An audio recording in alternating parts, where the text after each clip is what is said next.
정치카페 테라스. 청취자 여러분 안녕하세요. 정치카페 테라스지기 이정미입니다. 어느덧 테라스 영업 20번째가 되었습니다. 앞으로도 더 많은 관심과 애정을 부탁드립니다. 오늘 녹음하고 있는 3월 11일, 바로 4년 전이죠. 전 세계 어느 누구도 차마 기억을 되돌리기 끔찍한 후쿠시마 원전 사고가 있었던 날입니다. 이날 사고로 인해 사망 실종자가 1만 9천 명에 달하고 자기 삶터를 잃고 가족과 헤어져서 피난 생활을 하는 주민이 23만 명에 달한다고 하네요. 후쿠시마 원전 사고 이후 세상은 둘로 나뉘어졌다고 하는데요. 원전 사고에 대한 교훈을 얻은 국가와 교훈을 얻지 못한 국가, 대한민국은 과연 어디에 속할까요? 정치카페 테라스 특집 방송, 대한민국 원전 과연 안전한가, 오늘 함께 다뤄보겠습니다.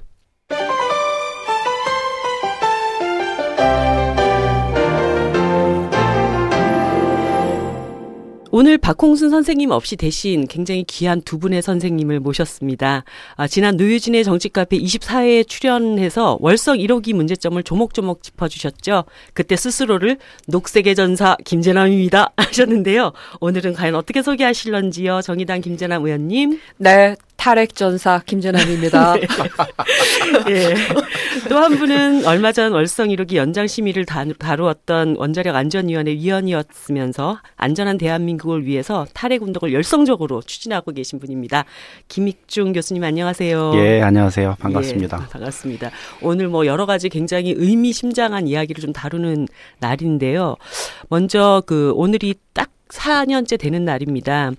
며칠 전에 이 4년에 대한 후쿠시마 원전 사고에 대한 심포지움에 다녀오셨다고 일본의 예. 김익중 교수님. 그래서 일본의 현지 분위기 이런 것들을 좀 정확하게 많이 우리 국민들에게 알려주실 수 있을 것 같은데요. 분위기나 예. 상황이 좀 어떠셨던가요? 일단 오래 있질 않아서 분위기 전체를 제가 말씀드릴 수는 없고, 제가 참석했던 거는 후쿠시마 공동진료소라고 네. 이제 의사들하고 이제 뜻 있는 시민들이 모금해가지고 만든 병원이 있습니다. 그 병원에서 심포지움을 열었는데요.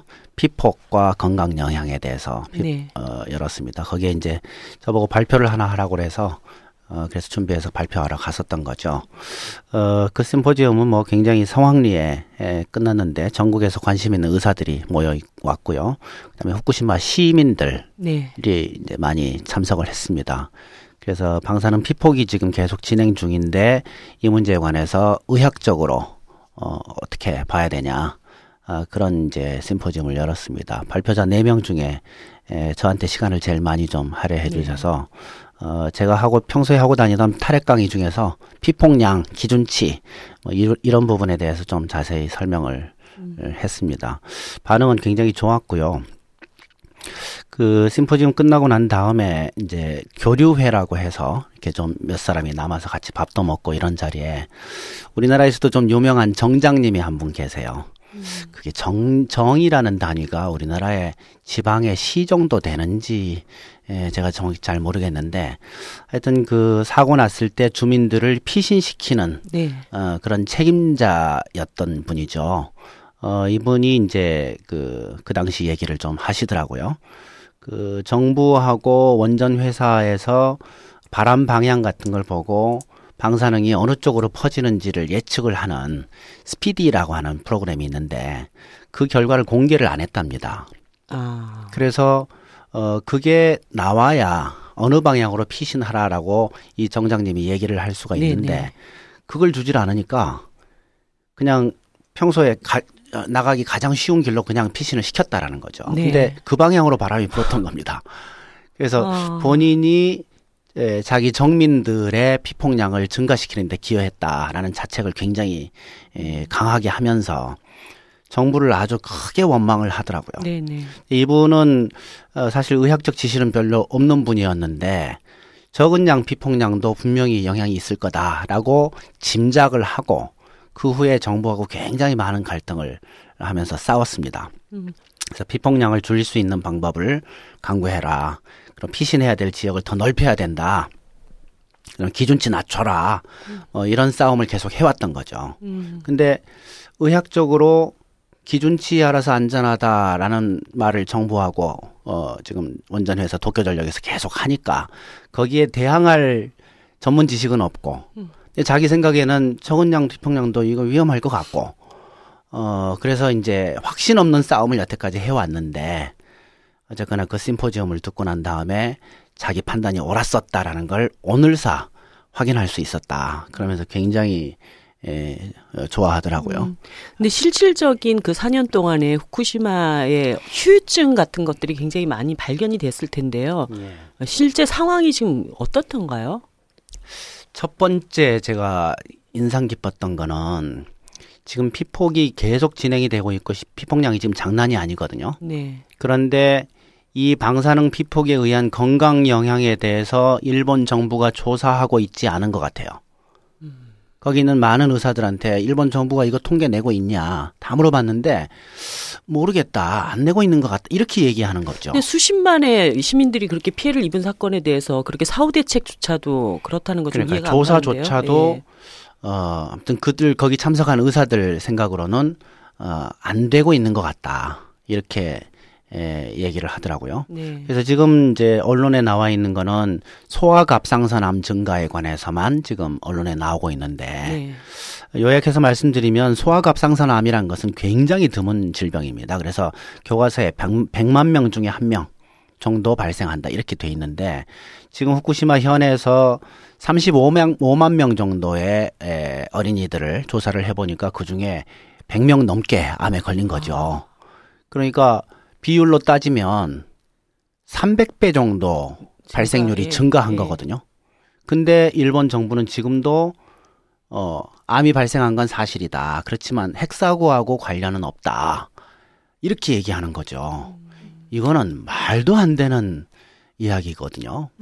그래서 이제 우리가 후쿠시마가 제2의 체르노빌의 아픈 참사 이런 걱정을 하는 게, 아시는 것처럼 체르노빌에서도 사고가 일어나서 아이들에게, 특히나 그 벨라루시라든지 인근 지역에 아이들의 소아암, 갑상선, 백혈병 굉장히 급증했고 그 아이들은 지금도 고통을 받고 있는데, 대체로 그 암 발병률이 4년, 5년 지나고 나서 막 발병이 되기 시작했어요. 그러니까 결국은 이제 후쿠시마의 이 아이들의 경우에도 2011년 사고가 났을 때 1차적으로 검사를 했었습니다. 그리고 올해 이제 다시 한 35만 38만 명 아이들을 대상으로 하니까 말씀하신 것처럼 한 300배 이상 증가했다는 것은 당시에 나타나지 않았던 아이들이 4년이 지난 지금 그렇게 수백 배 증가한 현상이 나타나는 거죠. 시간이 지나면 더 늘어날 수도 더 있다는 늘어날 거잖아요. 수도 있는 거고. 예. 그러니까 결국 이것은 일본 정부는 이거는 뭐 후쿠시마의 영향이라고 판단할 수 없다라고 하고 있지만, 바로 4년 전에 나타나지 않았던 아이들이 지금 나타난다는 건 바로 후쿠시마의 영향임을 반증하는 것이고요. 그래서 또 후쿠시마 현민들, 엄마들이 아이들에 대한 이런 그 제대로 된 갑상선암 영향을 조사하기 위해서는 혈액 검사를 좀 해야 된다라고 하는데, 왜냐하면 우리 의사 선생님과 더 잘 아시겠지만 이제 암 이전 단계의 혈소판에 이런 이상 징후들이 나타나기 때문에 그런 검사부터 해야 되는데, 그런 검사 요구에도 불응을 하고 있고 실태에 대해서 좀 비공개를 하고 있고, 일본 정부는 계속 축소 은폐하는 이런 영향들이 있는데요. 저는 이제 이것과 더불어서 아까 말씀하신 것처럼 이제 스피디 얘기를 하셨는데, 일본에서는 그거를 방사성이 이렇게 그 확산됐을 때 영향이 일어날 스피디를 공개하지 않아서 반대 방향으로 방사성 영향이 있는 방향으로 이제 피신을 하다 오히려 피해를 받았던 이제 대표적인 지역을 저도 작년에 방문을 했었습니다. 그 지역은 일본 그 후쿠시마 원전으로부터 한 40km 북서쪽으로 떨어져 있는 곳이에요. 그러니까 주민들과 지자체 장들은 북서쪽 위로 피신하면 될 거라고 생각해서 오히려 쫓아갔고 이다테무라에 있는 주민들 포함해서 다 그쪽 방향으로 피신을 했는데, 네. 막상 가장 직격탄을 본 분들이 이제 그분이었고요. 이 방사 그 원전 사고로부터 40km 떨어져 있는 이다테무라는 지금도 출입 제한 구역이고 주민들 거주 제한 구역입니다. 네. 4년이 지난 지금도 주민들은 자기 고향으로 돌아가 있지 못하고요. 작년에 거기 제가 갔을 때는 정말 적막하게 사람이 모두 떠난 그런 곳이고, 올해 지금 이루어지고 있다고 하는 것은 주민들을 기환시키기 위해서 하고 있는데, 현지의 소식에 의하면 이런 말을 하더라고요. 오늘도 오전에 있었던 국민선언에서 주신 말씀이었는데, 검은 봉지 피라미드 이런 말을 했어요. 그러니까 이 귀환을 시키기 위해서 1차적으로 지금 일본 정부가 하고 있는 뭐 거의 유일한 그 뭐 하는 일은 산과 물과 흙이 다 오염이 됐으니까 네. 그 오염된 흙을 5cm 정도를 걷어들여야 돼요. 네, 네.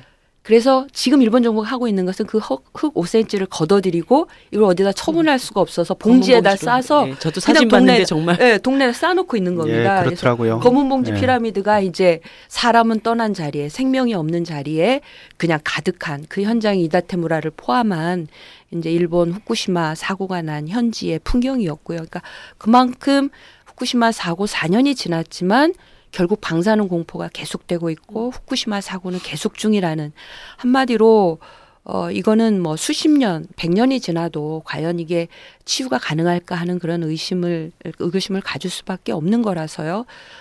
결국 우리가 가져야 할 교훈은 후쿠시마 사고 4년에 뭐 결론적인 이야기일지 모르겠습니다만 결국은 사고가 일어나기 전에 가장 현명한 판단을 해야 그렇죠. 되는 거죠. 예. 그래서 보니까 이제 3월 8일 날 교수님 일본에 가 계셨을 때 이제 도쿄에서 한 2만 3천 명 정도 시민들이 모여서 원전을 완전히 중지시켜야 된다 이런 되게 대규모 시위가 일어나지 않았습니까? 근데 이제 들리는 소문에 의하면 지금 아베 총리가 어쨌든 이제 후쿠시마 사건을 좀 덮고 원전을 재가동시키려고 하는 어떤 그런 프로세스를 계속 진행시키려고 하는 예. 이런 얘기들이 또 흘러나오고 있단 말이죠. 예, 이 예. 어떻게 전망을 하십니까? 일본 국민들은 대부분 원전 재가동에 반대할 겁니다. 근데 그거를 이제 무마를 하고 이제 강행을 하는 거죠. 네. 그게 성공할지 말지는 저도 잘 모르겠어요. 일본에서 2만 명 정도가 모이는 일은 아예 없답니다. 네네. 우리하고 좀 다른 그런 그 정치 환경의 모양인데 하여튼 특별한 일이 지금 일어나고 있는데도 그거를 지금 무마하려고 하는 거죠. 어떻게 될지는 잘 모르겠습니다. 저는. 제가 작년에 일본 의회를 방문할 때 보니까 그 의회 앞에 매주 금요일마다 시민들이 모여서 원전 완전 폐쇄해라 이제 이런 요구를 하고 있는데 올해는 이제 4주기니만큼 많은 시민들이 모였을 텐데요. 저는 이런 말씀을 드리고 싶어요. 그러니까 아베 정부는 그야말로 경제라는 이유로 왜냐하면 이제 원전 54기를 모두 멈췄습니다. 네. 멈추다 보니까 실제로 일본도 뭐 에너지 빈국이지 않습니까? 그러니까 가스를 도입해야 되니 그 가스를 도입하느냐고 경제적으로 비용이 많이 들었다. 그래서 원전은 값싼 에너지이기 때문에 원전을 가동하겠다라는 네. 그런 논리인데 이건 과거의 어떤 구태의연한 논리고요. 이미 후쿠시마 사고를 복원하기 위해서 100조 엔 이상이 들어간다고 하는 비용 면에서도 좀 엄청난 문제인데 저는 이것과 대비해서 일본 사회의 변화 가능성을 어디서 봤냐면 일본은 그 54기를 멈추다 보니까 당장 이제 에너지 문제가 생기지 않습니까? 그래서 거의 에너지 효율을 높이고 절약을 해서 원전 10기에 해당되는 만큼의 에너지 절약과 효율을 이루었어요. 그러니까 실제로 그만큼을 더 줄일 수 있었다는 걸 증명해낸 거잖아요. 그거를 시민들이 실제로 증명을 해냈습니다. 그러니까 원전 10기만큼 충분히 절약하고 그동안 10개 없었어도 살 수 있었다는 걸 보였고요. 그리고 이제 또 하나 확인할 수 있었던 거는 그 노력만 한 게 아니라 이제 그 자연 에너지, 네. 뭐 바람, 태양 이런 에너지를 굉장히 많이 이제 발전을 한 거예요. 지역 단위에서 주민들이 지자체장과 함께 발전을 해서 제가 지난해 확인한 것까지만 해도 자연에너지로 원전 20기 분량의 자연에너지로 생산할 전력 시설을 갖추었어요. 네. 그러니까 이미 대안이 있다는 거죠. 네. 10기 분량은 줄였고 20기 분량은 에너지 또 생산을 만들었고 한 거고 30기 정도를 닫을 수 있는 그럼요. 여유가 생긴 거죠. 네. 그리고 앞으로도 그 가능성은 충분히 열려 있는 그래서 것이고요. 이제 우리 국민들이 사실 대한민국 국민들한테 이걸 정확하게 잘 이제 설명을 해야 될 것 같아서 네. 그러니까 4년 동안 사실 경제 뭐 2, 3위를 다투는 대국이지 않습니까? 일본이. 근데 원전을 완전히 4년 동안 중단시켰어요. 엄청난 산업 발전의 이 에너지 자원이라고 하는 것이 이제 원전에서 나오는 거고 이걸 중단시켰는데도 나라 경제가 굴러갔단 말이죠. 이게 어떻게 가능했는지. 공장 다 돌아갔죠. 예, 그러니까 요 상황을 좀 정확하게 대한민국 국민들이 아셔야 될 것 같아요. 금방 말씀드린 것처럼 이제 공장 단위에서는 거의 의무절전이라고 해서 15% 이상씩 줄였고요. 네. 그리고 또 그 공장마다 이제 이렇게 중앙에서 햇발전소나 이런 발전소를 지어서 공급하는 에너지 말고 자체 비상용 발전기를 갖추고 있었어요. 네. 근데 그게 놀고 있었거든요. 그걸 다 100% 가동하도록 했었고요. 그러니까 네. 우리의 경우에도 공장이나 빌딩 같은 데다가 스스로 태양광이든 지열이든 바람 에너지를 통해서 너희들이 이런 비상시에 자급할 수 있는 비상 발전을 갖추도록 해라. 네. 라고 하는 의무화하는 거죠. 네. 이런 거를 이제 일본 사회에서는 실제로 실현을 했고요. 그다음 말씀드린 것처럼 우리 사회는 굉장히 낭비적인 요소가 많았던 거예요. 그래서 그걸 절약하는 겁니다. 이를테면 제가 굉장히 인상 깊었던 게 일본 국회를 갔는데요. 국회가 우리 대한민국 국회처럼 환하지 않고 어둑어둑한 거예요. 그래서 보니까 거의 그 전구가 있으면 3개의 전구에서 1개 전구로만 이 빛을 발하고 있었던 네. 거예요. 그러니까 그게 에너지를 절약하는 모습이었고요. 그다음에 그 하나의 전구마저도 다 그 에너지 효율이 높은 LED 전구로 다 교체를 해서 그야말로 그런 어떤 공공기관에서부터 자발적으로 그런 노력하는 걸 봤었고요. 그러니까 실제 에너지 낭비적인 요소, 효율이 가능한 거를 다 효율화시켜서 네. 절약하는 부분은 절약했고, 그다음 과거에는 중앙 공급이니까 정부가 알아서 에너지 공급을 해주겠지라고 했는데 웬걸 이런 사고가 일어나니까 원전도 멈춰야 될 뿐만 아니라 그 피해가 막중하니 이제는 우리 마을 단위에서 지역 단위에서 우리 지역에서 재생 가능한 자원을 최대한 생산하자. 이런 이제 시민들의 자발적인 참여가 가능했고요. 그리고 지금은 이제 아베 총리로 바뀌었습니다만 이전에 민주당의 간 나토 총리가 물러나면서 했던 가장 그 큰일 중에 하나가 뭐냐면 이런 시민들의 자발적인 그 재생에너지, 태양광 발전과 같은 에너지 생산을 하면 일정 정부가 지원해주는 이른바 재생에너지 법이라는 것을 국회에 통과시키는데 가장 그 정열을 바쳐서 하고 간 나토 총리가 물러났는데요.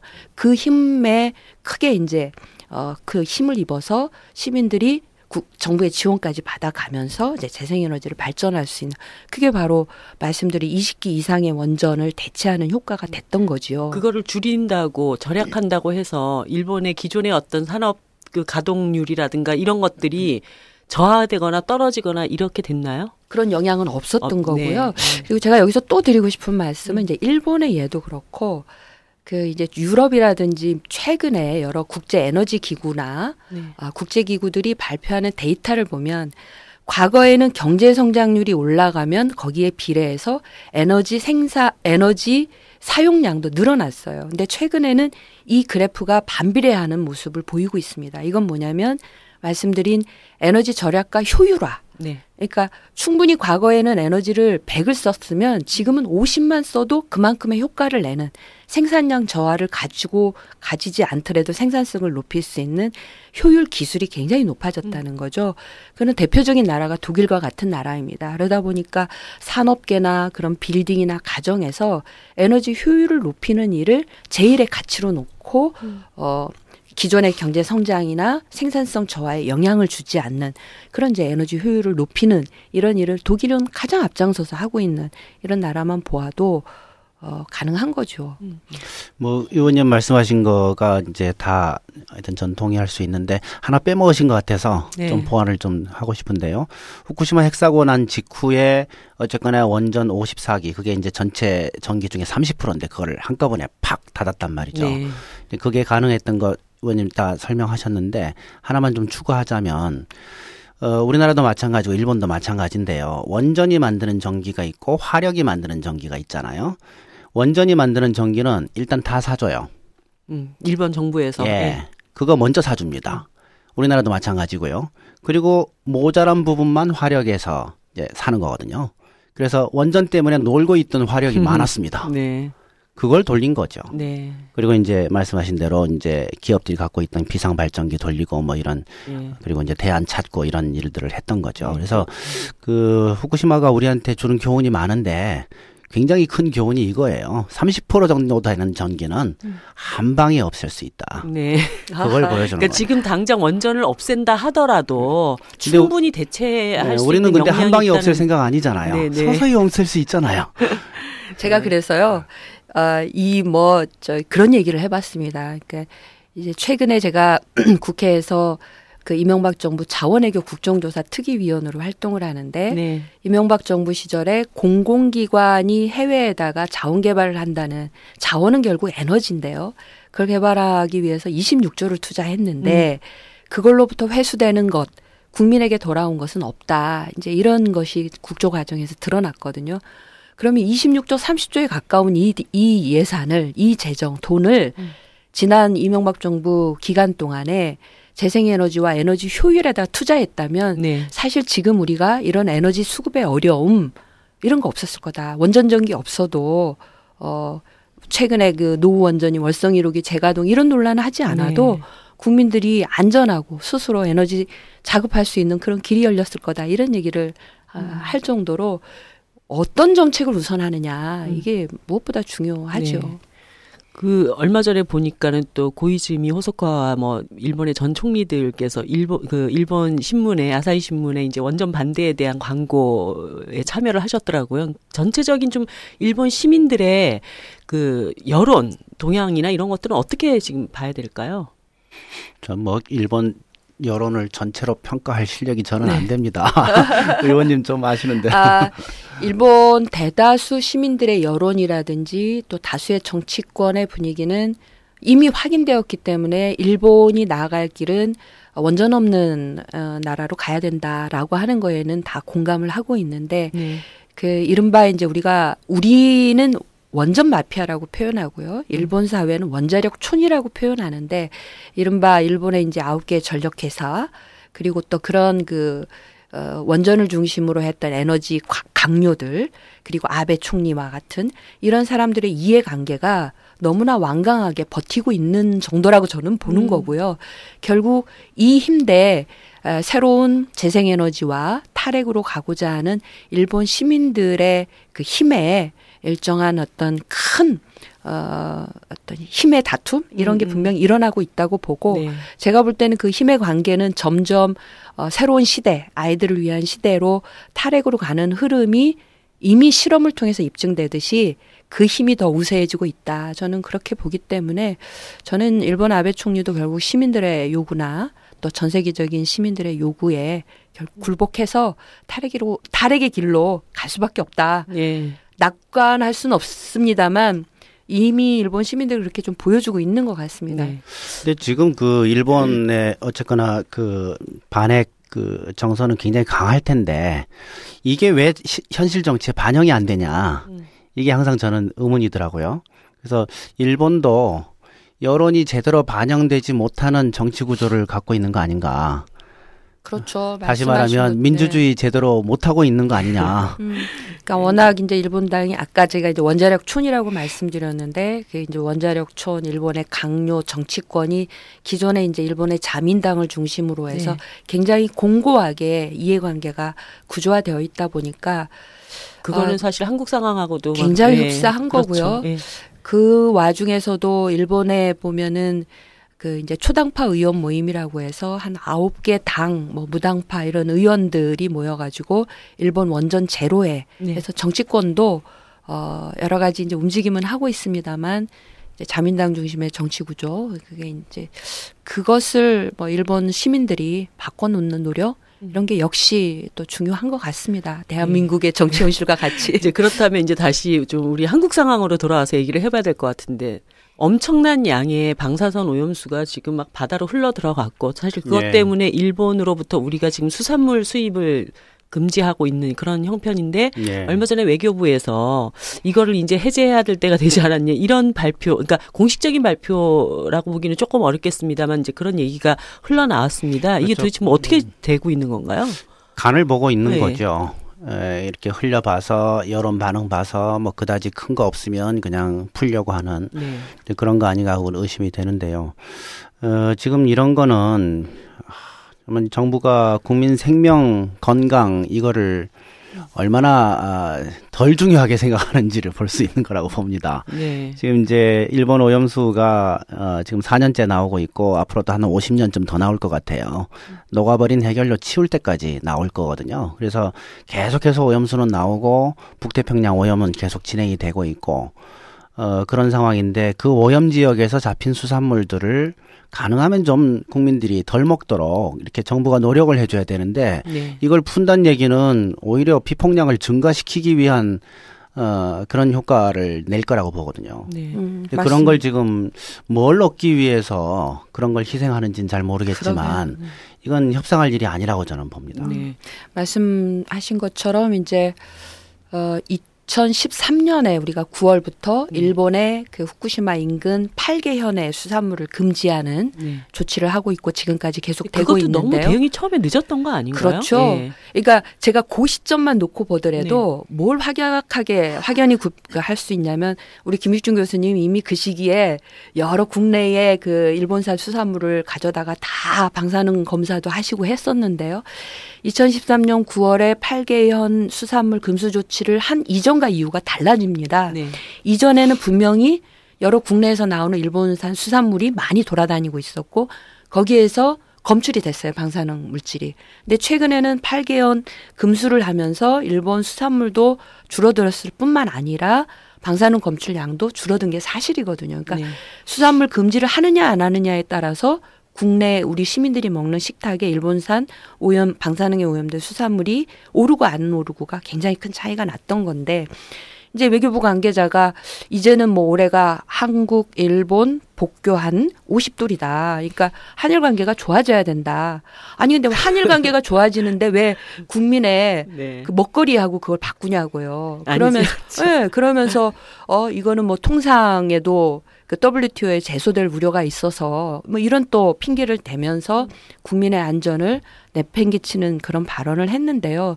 저는 뭐 여러 가지 의혹이 있습니다만 외교부 관계자가 보니까 이제 곧 그 일본하고의 관계뿐만 아니라 더 나아가서 최근에는 그 환태평양 경제동반자 협정이라고 하는 뭐 TPP라고 있는데요.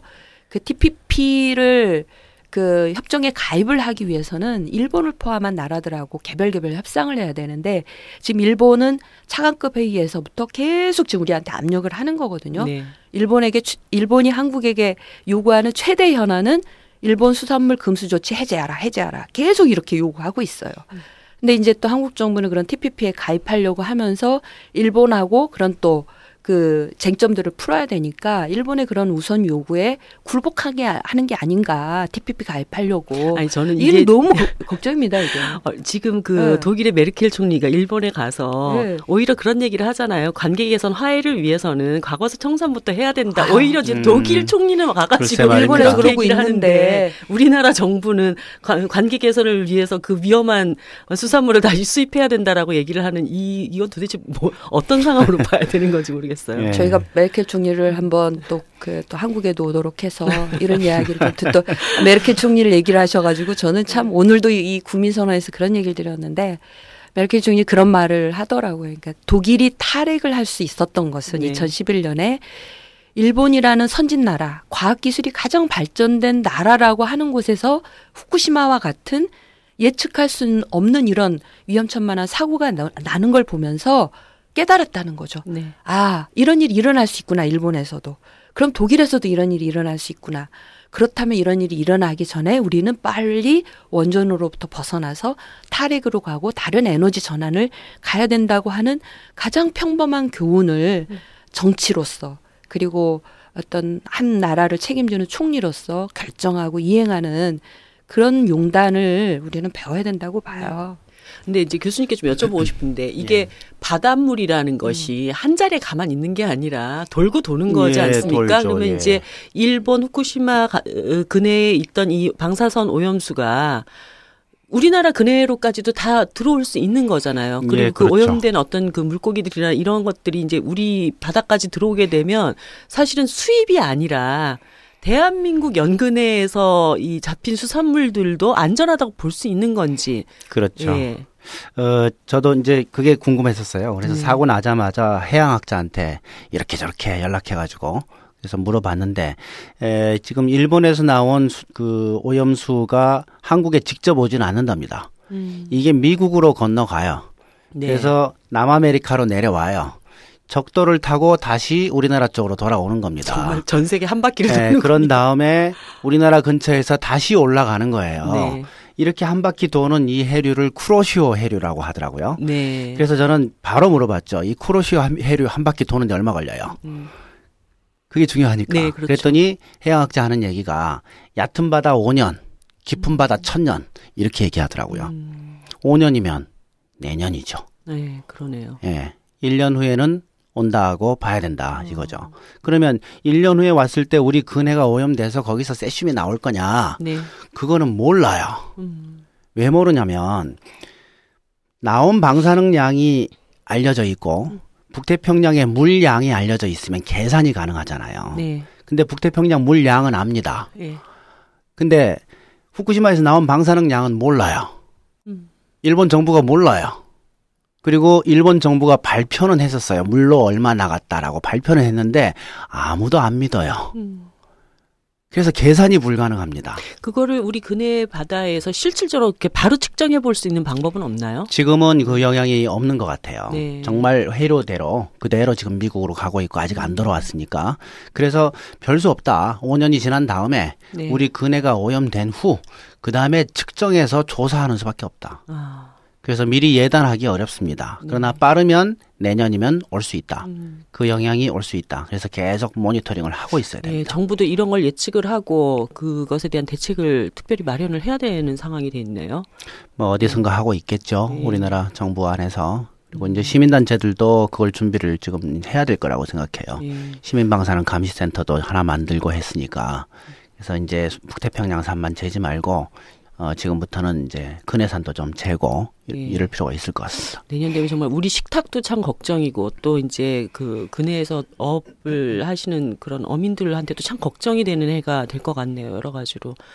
어쨌든 지금 이 그 의원님께서 보시기에 지금 외교부에서 이 추진하려고 하는 이 일본 그 수산물 수입 재개에 대해서 네, 어떻게 대처해야 될까요? 바로 이제 여기에 대해서 가장 강하게 그 항의를 했던 것은 이제 학부모 단체를 네. 포함해서 왜 우리 아이들 특히나 이제 어른들뿐만 아니라 우리 아이들의 먹거리가 위협이 되니까요. 그리고 수산물 금지 조치를 요구하라고 하는 그 큰 요구가 엄마들에게서 나왔거든요. 그래서 네.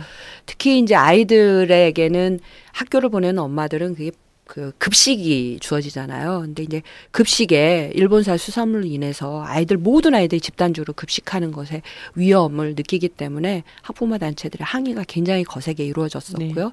뭐 저도 국회에다가 방사능으로부터 안전한 그런 학교 급식 그 관련된 법도 지금 입법 발의를 해놓고 있는 상황이라서 그러고 나서 이제 외교부 관계자는 무엇보다도 정확하게 일본 수산물의 실태가 어떤지 일본의 해양 생태계와 수산물 오염 실태를 정확하게 조사해서 판단하겠다.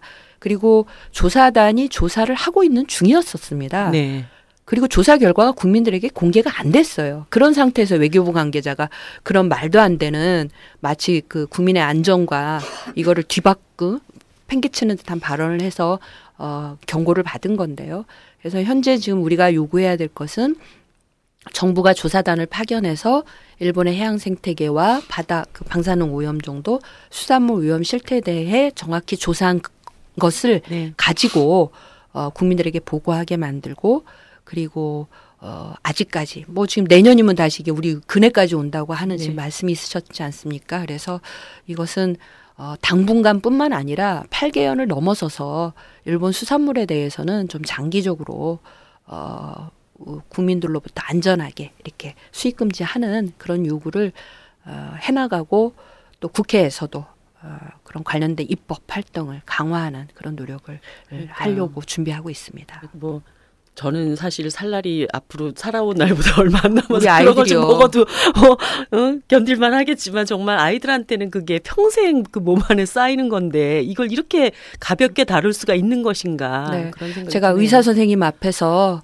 그냥 제가 이렇게 좀 아는 치를 하면 실제 아이들이 갖는 왜 아이들에 대한 그런 걱정을 하냐면 아이들은 이런 방사성 물질 방사성 동이어서 방사성 물질에 대해서 훨씬 더 민감합니다. 10배 이상 민감해서 그게 방사성 물질인지 아닌지 무조건 받아들여서 네. 체내에 오랜 기간, 피폭이 되면 체내 오랜 기간 아이들이 성장하는 과정에 체세포와 여러 곳에 영향을 주기 때문에 그게 바로 갑상선암. 정말 아이들에게는 일반 건강한 아이들에게는 나타날 수 없는 그런 갑상선암과 같은 질환들이 일어나기 때문에 특히 최근에 차일드 세이브라든지 이런 학부모 단체, 엄마들의 단체가 특히 아이들의 그 방사능으로부터 안전한 먹을거리와 방사능으로부터 안전하기 위해서 원전으로부터 우리가 벗어나야 된다는 요구를 아주 크게 하고 계신 소비자들이 거죠. 아주 그냥 정신 바짝 차려야 될 문제 중에 하나인 것 같습니다. 그리고 내년도에도 여러 가지 대비책을 마련을 해야 될 것 같고요. 근데 이제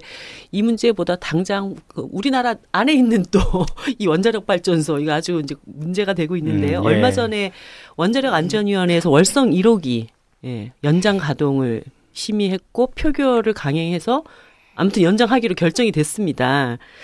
엄청난 우려의 목소리가 지금 나오고 있는데요. 도대체 이 연장 가동 뭐가 문제인가요? 교수님 보시기에 그 자리에 또 계셨잖아요.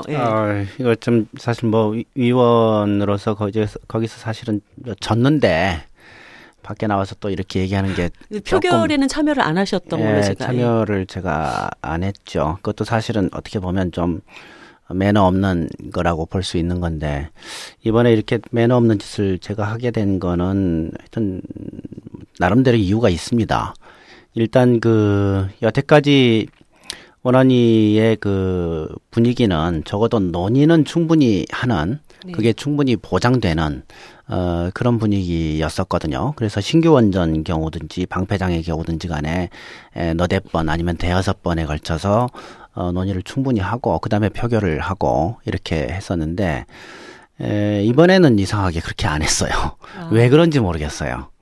무조건 밀어붙여. 그러니까 이제 질의가 계속 진행이 되고 있고 뭐 자료를 또 요구해서 새로 받고 이런 과정인데 그냥 표결을 강행을 한 거거든요. 그것도 새벽 1시에.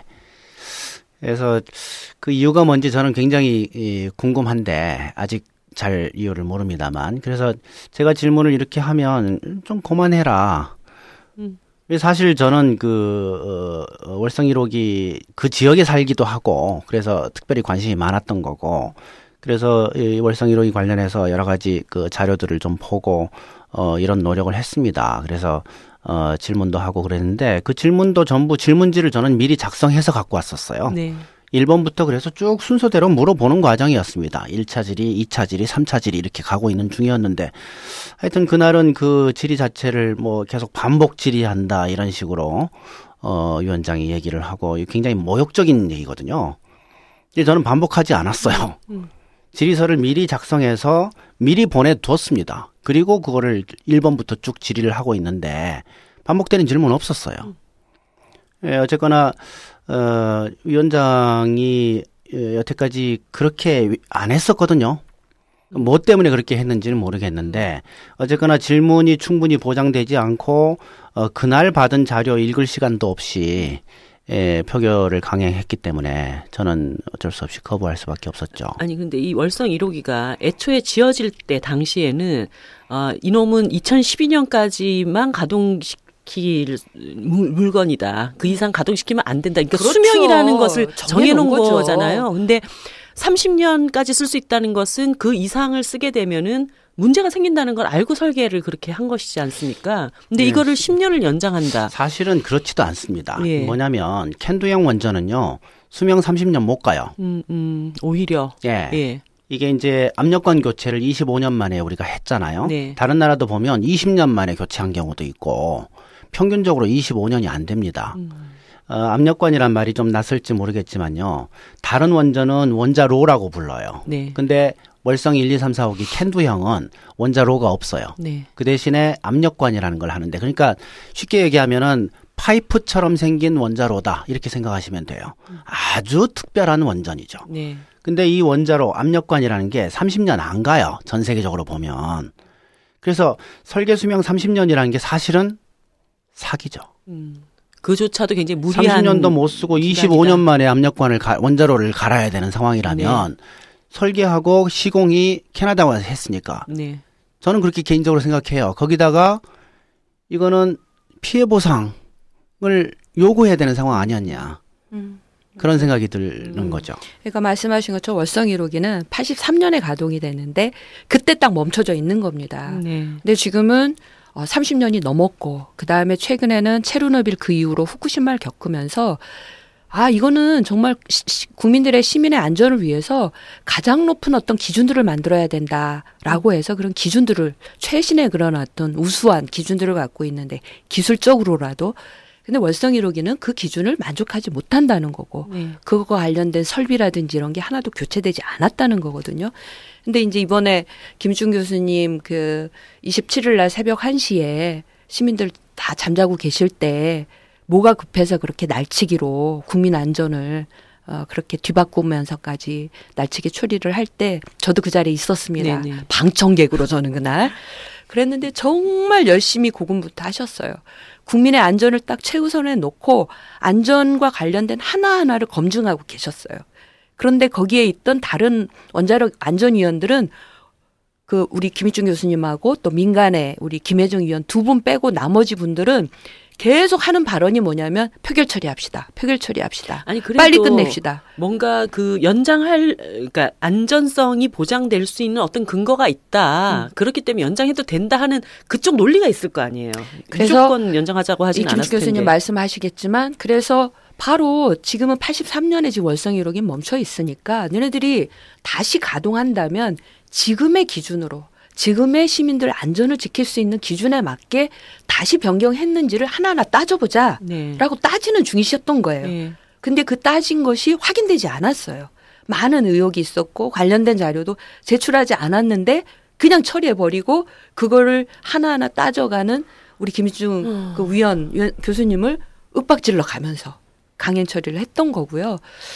그런 면에서 이제 우리가 뭐 한마디로 이날 그 월성 1호기 처리는 안전성 검증도 없었을 뿐만 아니라 그리고 누더기로 강행 처리했고 무엇보다 이제 그 좀 이따 안전성 문제는 우리 김희중 교수님이 얘기를 더 해주시기로 하고 제가 여기다 좀 하나 더 붙이고 싶었던 것은 제가 국회에 있으니까 작년 국회에서 여러 법안들 중에 이제 원자력 안전법 개정을 하면서 원자력 안전법을 보니까 이런 그 설계가 다 된 원성 1호기, 고리 1호기와 같은 이런 그 다 이제 수명이 끝난 원전을 정부는 다시 재가동하겠다. 사업자는 재가동한다고 하는데 시민의 의견이 들어갈 여지가 없는 거예요. 그래서 저희가 법안을 반드시 재가동 여부를 판단할 때는 주민 수용성을 높여라. 주민들의 의견을 물어라. 공청회도 하고 하는 거를 법안을 냈고 이게 여야가 뜻이 모아져서 국회 본회의를 통과하면서 이거는 급하다. 월성 1호기, 고리 1호기와 같은 사례가 있기 때문에 급하니까 즉시 시행하라라고 했어요.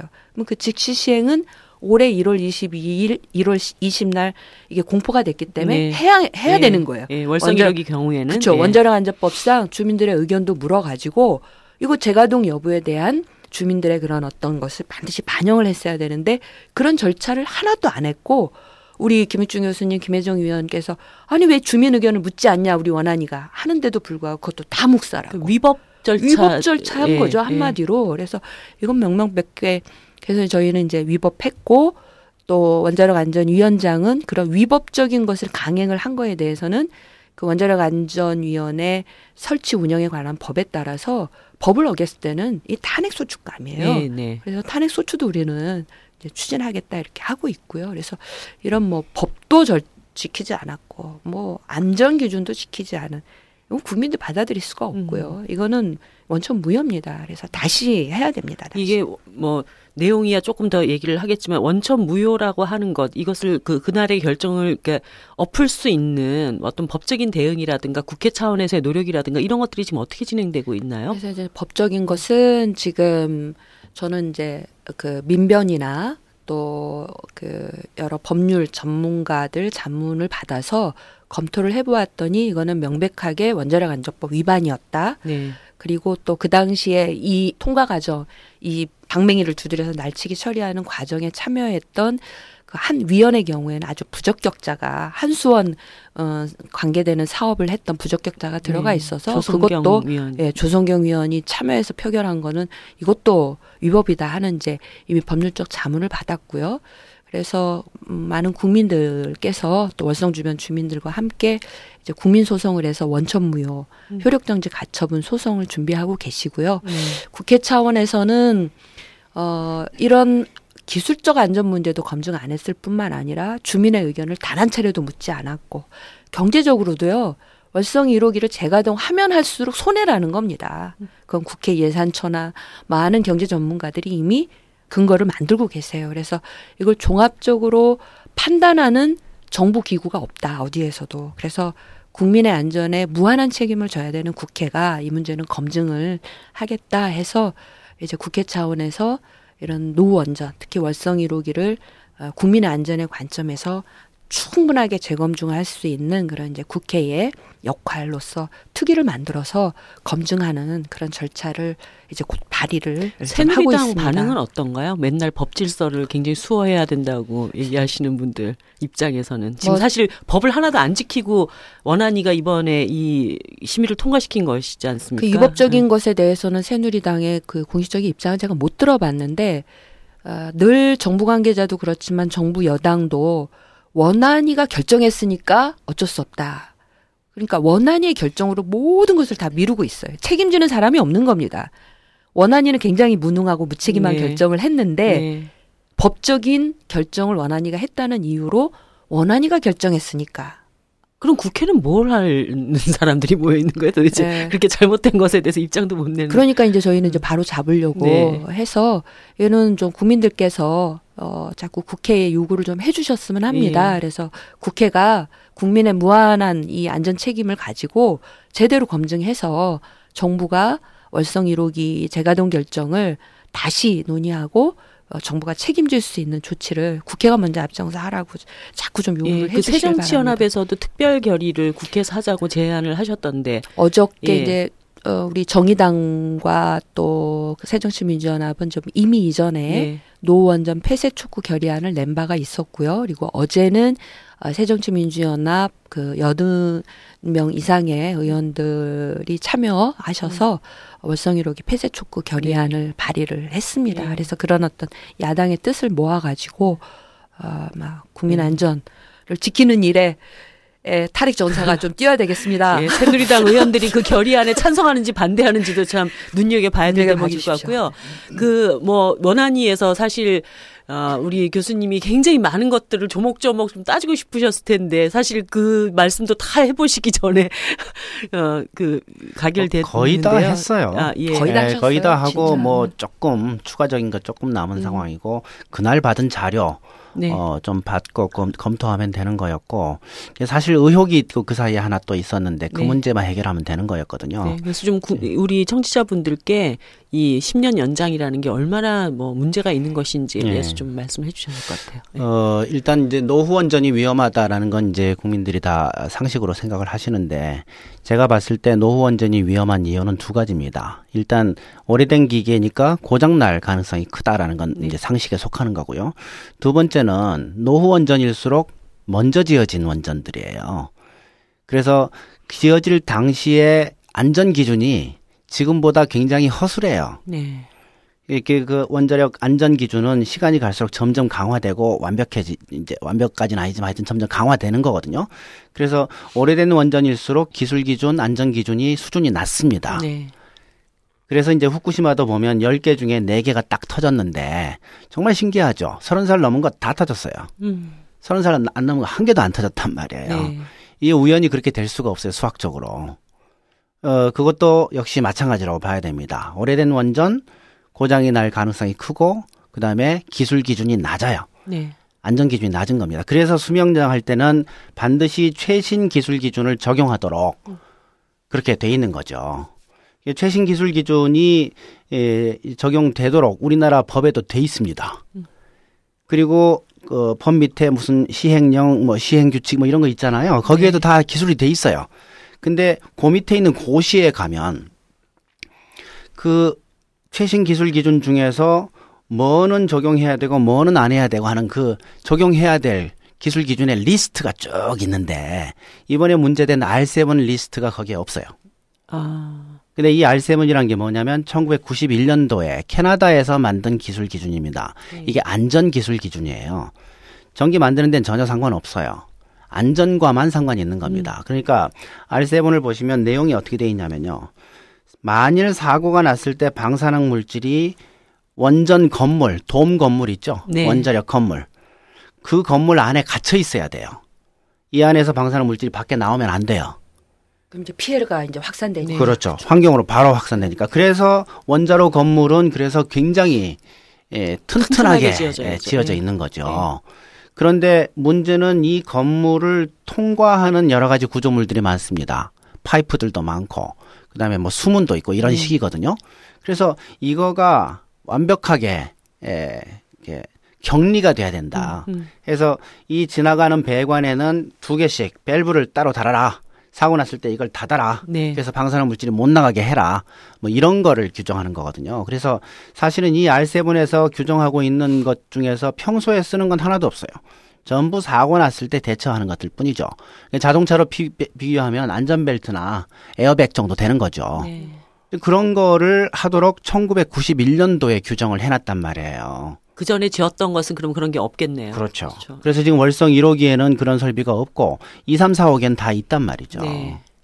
그러면은 91년이면 24년 전 기준이니까 그 정도는 만족하고 가야 되는 거 아니냐라는 이제 질문이 나왔던 거고요. 거기다가 정말 사고가 터지면 엄청난 위험에 노출되는 경락 건물 거네요. 통해서 네. 그냥 그렇죠. 거기 파이프 통해서 방사능 물질이 네. 그냥 나오는 네. 거죠. 제가 여기서 하나 제 얘기가 아니라 그 원자력 전문가로 서울대 서균열 교수가 오늘도 하신 이야기인데 그분께서 월성 경주에 가면 월성에는 1, 2, 3, 4호기가 네. 집중돼 있어요. 네. 집중되어 있는데 월성 1호기만 말씀하신 이런 기준이 특히나 적용이 안 돼. 83년에 멈춰 있는 거예요. 네. 그러다 보니까 여기서 사고가 나면 일본 후쿠시마처럼 후쿠시마도 4개가 동시로 사고가 나잖아요. 얘 때문에 2, 3, 4호기까지 다 밀집돼 있기 때문에 같은 사고 영향권에 들어가서 동시에 사고가 일어날 수 있다는 거예요. 그러니까 오히려 끔찍한. 2, 3, 4호기를 위해서라도 월성 1호기는 폐로 하는 게 길이다. 이런 얘기를 이제 하셨던 게 생각이 나서 좀 말씀을 좀 드리겠고요. 이제 그 안전에 대한 기준이 너무 91년 이전에 어떤 기준으로 지어졌기 때문에 굉장히 위험하다. 이런 말씀 이제 하셨던 거고. 그렇죠. 예. 그래서 이제 문제됐던 그 R7은 이제 참고하도록 돼 있는 고시의 리스트에 없어요. 네. 이거부터 문제입니다. 근데 R7이라고 하는 게 뭐냐면 캐나다 원전의 회사에서 캔두형 원전을 위해서 만든 기술 기준이에요. 네. 일반 다른 원전은 필요 없고 캔두형에 대해서 특별히 약점들을 보완하기 위한 그런 기술 기준이기 때문에 우리나라 원전 전체는 필요 없고 캔두형 원전 월성 1, 2, 3, 4호기는 그거를 반드시 고려하도록 그렇게 돼 있어야 되는 겁니다. 근데 그 고시 자체가 틀렸어요. 그 안에 빠져 있습니다. 그러다 보니까 이거를 고려 안 하고 심사를 했던 거고 그러다 보니까 이런 설비들을 안 한 거죠. 그러니까 한수원이나 킨스 입장에서는 합법이다. 법에 돼 있질 않는데 왜 그러냐라는 얘기죠. 그래서 사실은 엄밀하게 따지면 그 고시를 만든 원안위가 잘못이 있는 거죠. 고시를 잘못 만들었어요. 아니, 당연히 그게 들어가야 되는 거죠. 누가 봐도 그런 기준으로 그 안전 문제를 심사해야 된다는 것에 대해서는 상식적으로 그렇죠. 그렇게 인정할 수밖에 없는 것을 원안위가 도대체 왜 그렇게 밀어붙이는 거죠? 근데 이제 그거는 또 실수라고 본다 하더라도 네. 저는 법을 잘 모릅니다만 고시보다 그 위에 있는 게 시행령, 시행규칙 이런 것들이고 그 위에 있는 게 법인데 네. 거기에 최신 기술 기준을 적용하도록 돼 있으면 고시에 거기에 없더라도 찾아서 당연히 찾아봐야죠. 네. 그리고 국민들 입장에서 보십시오. 2, 3, 4호기 다 나란히 있는 건데 거긴 다 있는 설비예요. 안전과 관련된 설비고 1호기는 없어요. 상식적으로라도 도의적으로라도 다 알고 난 다음에 얘기하는 게 떳떳한 거죠. 그런 것들이 지금 없이 진행이 된 게 문제죠. 말씀하신 것처럼 왜 원안위가 예. 그 새벽에 시민들 다 주무시는데 그렇게 날 기습적으로 그런 예. 기준도 지키지 않으면서 왜 그랬을까? 그러니까 결국은 이게 이제 그 국민의 안전을 책임져야 되는 원전으로부터 국민의 안전을 보호해야 되는 원자력 안전위원회가 갖는 현 주성인 겁니다. 그러니까 현재 원자력 안전위원회라는 것은 독립적인 규제기관이 되어야 하는데도 불구하고 총리실 밑에 있어요. 근데 총리실 밑에 이제 원안위원장인데 대한민국 총리는 원자력진흥위원회 위원장이에요. 그러니까 말하자면 진흥기구 밑에 말은 독립이지만 밑에 있고요. 원자력 내각이네. 그렇죠. 그리고 이제 차관급입니다. 네. 그러면 실제로 또 총리실에 그 이제 진흥위원장 밑에 있다는 거고 또 하나 산업통상자원부는 진흥을 하는 그런 한수원이나 관리 감독을 해야 되는 기구인데 또 사실 보면 여긴 장관급이고 네. 차관급이고 이러다 보니까 결국 원자력 안전위원회는 이 총리실부터 비롯해서 산업통상자원부와 같이 진흥부처, 미래창조부도 그렇죠.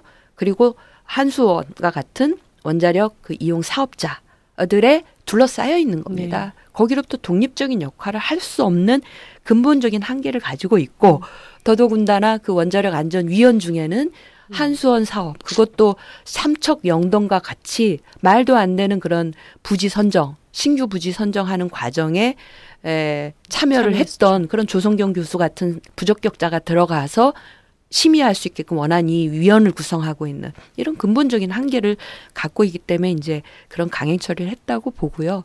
저는 아까 그 상식이라는 말씀에서 제가 그 빼먹었던 얘기, 그러니까 이제 캐나다 캔두형 얘기를 하셨는데 캐나다는 91년에 그걸 만들어 놓고 적용해야 되잖아요. 그래서 어떤 사례가 있었냐면 이런 이제 월성 1호기와 같은 그런 옛날 지은 그 젠틀리 2호기라는 게 있었어요. 근데 네. 거기가 최근에 폐로하기로 결정했거든요. 왜 폐로하기로 결정했냐면 그 캐나다가 잡은 알세분과 같은 그런 기준을 적용을 하다 보니까 계속 새로운 그 안전 기준에 맞는 설비를 추가해야 되는 그 만족하려면 그러다 보니까 거의 우리나라 뭐 돈으로 하면 한 4조 원에 이르는 거예요. 그러니까 차라리 새로 짓는 것보다 훨씬 더 많은 비용이 드는 거죠. 최신의 안전 기준을 만족하려면 젠틀리 2호기는 거의 새로 다 없애고 새로 예, 짓는 것과 그게 낫다. 그러니까 결국 경제성이 없다. 예. 국민 안전을 위해서는 이만큼 다 바꿔야 되는데 그걸 할 능력이 없다라고 해서 폐로 결정을 한 거거든요. 그러니까 결국 캐나다는 그런 최신 기준을 적용해서 국민의 안전을 우선해서 사업자조차도 폐로를 하는 그런 그게 상식인 건데 우리는 그런 상식인 기준조차 적용을 안 한 그런 거죠. 합리적인 어떤 결단 같은 게 필요한 건데 사실 월성 1호기 원안위는 지금 그걸 못하는 연장 얘기하면서 결국 이때까지 재가동을 위한 굉장히 많은 그 투자를 해왔는데 설비 투자를 해왔는데 이걸 중단시키면 경제적으로 굉장히 또 타격이 있다라고 하는 거꾸로 된 지금 논리를 얘기를 또 하고 있잖아요. 근데 실제로 이게 경제성이 있는 거예요. 그걸. 저는 경제성 잘 모릅니다. 공부도 안 했고. 네. 그런데 이제 이런 얘기를 하면 우리나라 원자력계는 꼭 이런 얘기를 또 합니다. 포인트 루프로라는 캐나다 원전이 있는데 그것도 네. 역시 캔두형인데 그거는 수명 연장을 했다라는 거예요. R7 적용을 제대로 안 하고 했다라는 거예요. 사실입니다. 포인트 루프로는 수명 연장을 했어요. R7 네. 적용 안 하고. 근데 그 포인트 루프로는 최신 기술 기준을 적용하도록 수명 연장 때 하도록 돼 있는 신규 기준이 RB360이라고 하는 그런 신규 기준이 있었는데 네. 그 기준이 나오기 전에 수명 연장을 한 거예요. 그래서 최신 기술 기준을 꼭 적용하지 않아도 되는 그런 상황이었던 그 겁니다. 당시에는 그러니까 이전이었던 거죠. 옛날이니까. 근데 꼭 그 얘기를 해요. 비유를 하면 안 되는 네. 사례인 거죠. 오히려 그 지금의 최신 기준으로 하면 젠틀리 2호 폐로했던 사례를 들어야 되는 그렇죠. 네, 젠틀리 2호를 들어야 되는 겁니다. 네. 근데 그 전에 하여튼 했던 거를 가지고 예를 들면서 그러면은 포인트 루프로에서 한 건 다 했냐? 그것도 아니거든요. 포인트 루프로에서 했는데 여기서 안 한 게 꽤 됩니다. 또 그거 다 얘기하자면 얘기가 좀 길고요. 그래서 어떤 이 문제에 관해서는 이렇게 저 문제에 관해서는 저렇게 그렇지만 전체적으로 통일성이 확보되지 않는 그런 답들을 내놓고 있는 거죠. 네. 사실 이 수명 연장 함부로 하면 안 된다는 큰 교훈을 작년에 우리가 세월호를 통해서 겪었는데 네, 그럼에도 그렇습니다. 불구하고 또다시 이런 참 위험천만한 결정을 하게 되는 상황인데요. 어찌됐든 간에 지금 뭐 단기적으로 일단 이게 언제부터 이제 요입당하고 가동이 되는 거예요? 월성 1호기가? 지금 사업자는 이제 4월부터 하겠다. 예. 4월에 재가동하겠다. 그래서 3월 달에 이제 뭐 계획 예방 정비 기간을 한 30일에서 40일 거쳐서 가겠다. 4월부터 재가동하겠다. 막 하는 거죠. 그러니까 지금 이제 3월인데 그리고 그 안전한 기술 기준에 대한 논쟁도 그대로 남아 있고 네. 주민 의견도 묻지 않았고 경제적으로도 저는 분명히 가동할수록 손해다. 이런 판단이 있는데 그런 검증도 없이 지금 뭐 후다닥 해치우겠다고 하는 거라서 있을 수 없는 일입니다. 일단 중지 가처분 신청부터 뭐 어떤 여러 해야죠. 개의 법적인 네. 대응들을 빨리 해 나가야 될 상황이네요. 예. 예, 어쨌든 뭐 지금 월성 1호기 연장 가동으로 인해서 대한민국이 다시 한번 또 불안 사회로 위험 사회로 막 이 수렁 속으로 계속 빠져들고 있는 이런 상황으로 느껴지는데요. 우리가 단기적으로는 월성 1호기 연장 가동 문제를 빨리 대처해 나가야 되겠지만 중장기적으로 정말 핵 없는 안전한 대한민국으로 나가기 위해서 지금부터 대한민국의 많은 국민들과 정부와 또 정치인들이 어떤 노력들을 해나가야 될 것인가 이런 과제들을 또 오늘 새기는 것이 매우 중요하다고 보여집니다. 그래서 오늘 두 분께 마지막으로 이러한 과제들을 지금부터 뭘 어떻게 해나가자라고 하는 그런 제안의 말씀을 좀 듣고 마무리를 해볼까 하네요. 예, 교수님. 예, 뻔한 얘기 시키시는데. 아니, 뻔한 얘기라도 이거는 하고 또 하고 해야 되지 않을까? 저는 약간 그런 생각이 들어요, 오늘. 예. 예, 그럼 뻔한 얘기 하겠습니다. 네. 한국은 탈핵으로 가야 됩니다. 네. 원전 개수 서서히 줄여야 되고요. 지금 계속 늘리고 있는데 이건 세계적 추세에도 맞질 않고 원자력은 사양산업이거든요. 25년간 성장이 전혀 없었고 4년 전부터 원전 개수가 줄고 있고 유럽은 그 사이에 50개의 원전을 줄였고 미국도 30년간 원전을 안 지었단 말이죠. 네. 그리고 최근에 5개 닫았잖아요. 지금 선진국들은 손 빼고 있는 이런 산업, 그런 산업에 지금 우리나라가 몰두하고 있는 거 이거 잘못된 모습이다라고 보고요. 네. 다른 나라들이 다 지금 하고 있는데 우리만 안 된다라는 그 이상한 논리도 이제 그만 좀 했으면 좋겠다라는 거죠. 아까 그런 얘기 제가 한 것 같은데 지금 전 세계 전기 생산량 중에 원자력이 10%예요. 전 세계적으로는 전 세계 10%. 생산량에. 네. 그리고 그 2배, 20%가 재생 가능해요. 네. 그리고 재생 가능은 굉장한 빠른 속도로 지금 증가 중이고 5년 후에 25% 될 겁니다. 근데 원자력은 5년 후에 1%쯤 낮아질 거예요. 보나만 합니다. 이 사양산업에다가 몰두하고 있는 에너지 정책, 이건 잘못된 거예요. 네. 방향 전환해야 됩니다.